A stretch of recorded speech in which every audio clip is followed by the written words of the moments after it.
السلام علیکم، میں ہوں عابش خان اور میں ہوں صدرہ علی۔ شامل کرتے ہیں تازہ ترین اپڈیٹس۔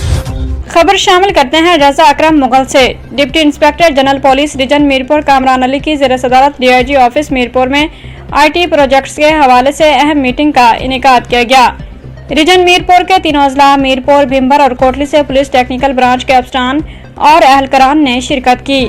ریجن میرپور میں چلنے والے متعدد آئی ٹی کے پروجیکٹس کے حوالے سے ڈی آئی جی میرپور نے تفصیلی جائزہ لیا۔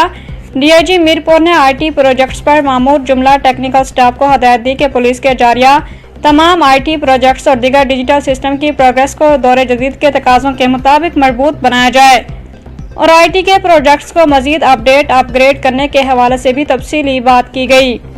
انہوں نے آئی ٹی پروجیکٹس کی بہتری سے نہ صرف سروس ڈیلیوری کے معیار کو نمایاں اضافہ ہوگا بلکہ سیکیورٹی کو بہتر بنانے میں بھی یہ پروجیکٹس کلیدی کردار ادا کر رہے ہیں، جس سے جرائم کی روک تھام میں مدد ملے گی۔ اس موقع پر ڈی آئی جی میرپور نے پولیس خدمت مراکز میں دی جانے والی سروسز کو مزید بہتر اور آسان انداز میں فراہم کرنے، بالخصوص کریکٹر سرٹیفکیٹ کی ادائیگی کو شفافیت برقرار رکھتے ہوئے 2 گھنٹے کے اندر یقینی بنانے کے حوالے سے بھی احکامات جاری کیے، جبکہ ریجن میرپور میں ایف آئی آرز کے ریکارڈ کو P S R M S پر آن لائن کرنے کے حوالے سے بھی احکامات جاری کیے گئے۔